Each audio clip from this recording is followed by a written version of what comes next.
right, drawing students, let's get back into it. Today we're going to talk about drawing hands in a foreshortened view. So I have some examples here from previous years.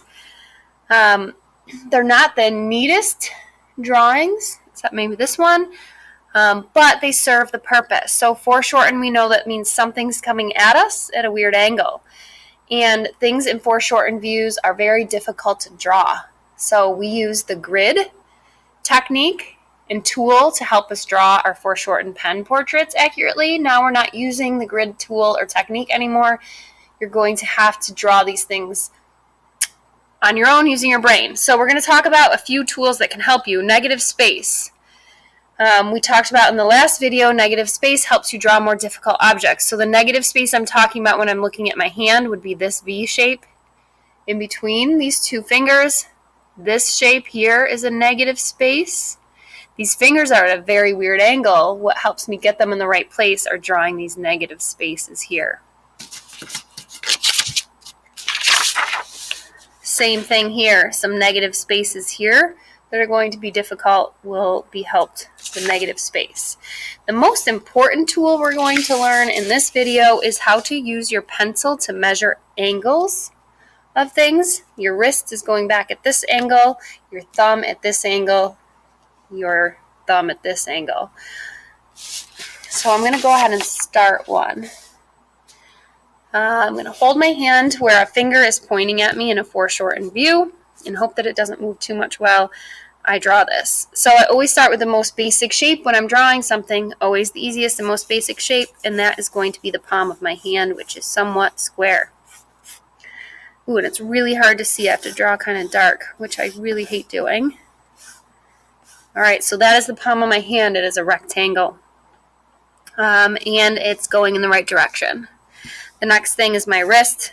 Comes off from here, comes off from here, and my thumb. All right, what angle does my thumb go back in space? Let's see. I'm going to measure that with my pencil and move it over here to here.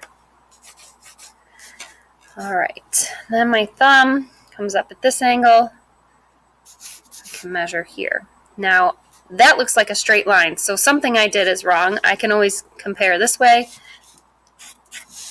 or I can double check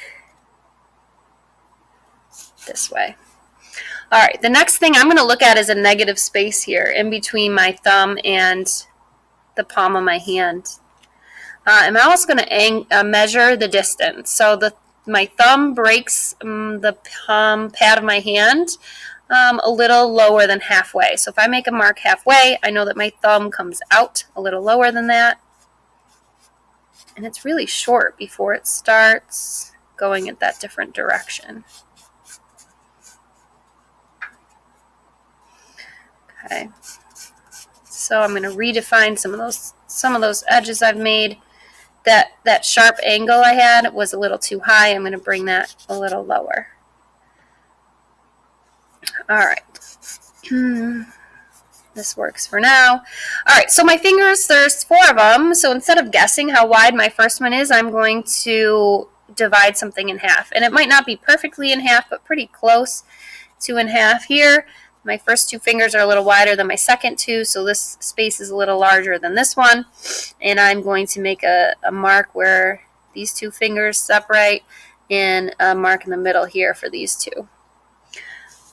It's a little hard for you to see exactly what I'm seeing, but I think you'll get it. All right, the next thing I'm going to do, I can double check the angle at which my finger comes out of my hand. It doesn't go straight up, it kind of goes out just a smidge for a little bit before that first angle of my knuckle hits. I'm going to double check to make sure I've got this tall. So my hand should be a little bit skinnier than tall. Okay, just checking before I move on. This line kind of comes straight here. This finger really is straight, but how long is it? Let's see. My hand is this wide. My finger is half of that. Wow. So my finger is only that tall. In real life, we know it's a lot taller, but the right side of my brain tells me it's not straight out, so I don't need to draw it that tall. I used measuring with my pencil to know how tall that finger is. So I measured the width of my hand because it's easy, took that measurement up here, and I see that the length of my finger is half of that. So I took this here, my finger could actually maybe be a little shorter. I see this knuckle here, and I see this one here. Okay, really short and stubby finger, but I'm going to keep going. The other thing I'm going to now measure is the top of my hand. It started to move a little. The top of my hand, that angle here, I'm going to transfer that over here.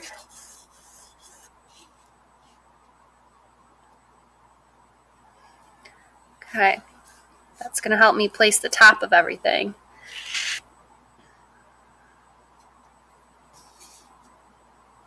Stretch my finger out a little bit. Okay, so my two knuckles end about here. I'm going to block them off first.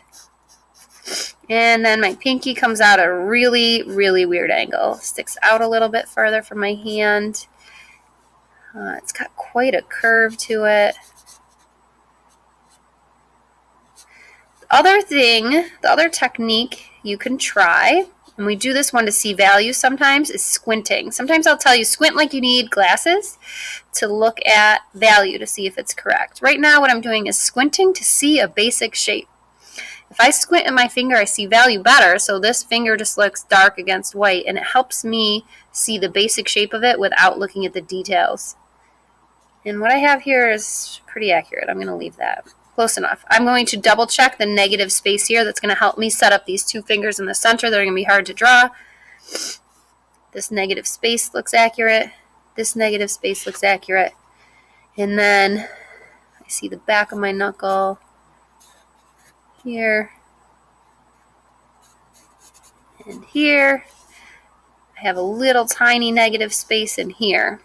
And then these two fingers are really pointing at me. It's really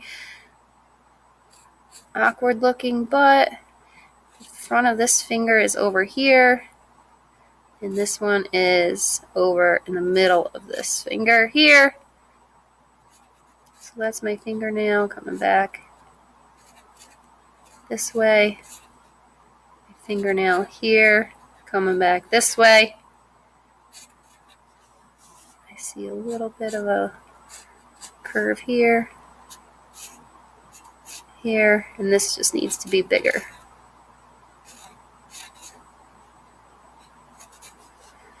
Okay, it's a pretty awkward position, and this pinky still looks a little wrong. I think it's a little too long. After I've drawn my fingers, what I come back and realize is I've drawn my thumb too big, and the way I can double check that is by making this into a shape that I can see negative space. I can see this triangle from here to here. It needs to be down a little further. So I can make my thumb a little smaller now that the rest of my hand was made a little smaller than intended. And then I can go back and add some details in here if I want to. Just a couple things to make it look more realistic. A couple little folds in my hand.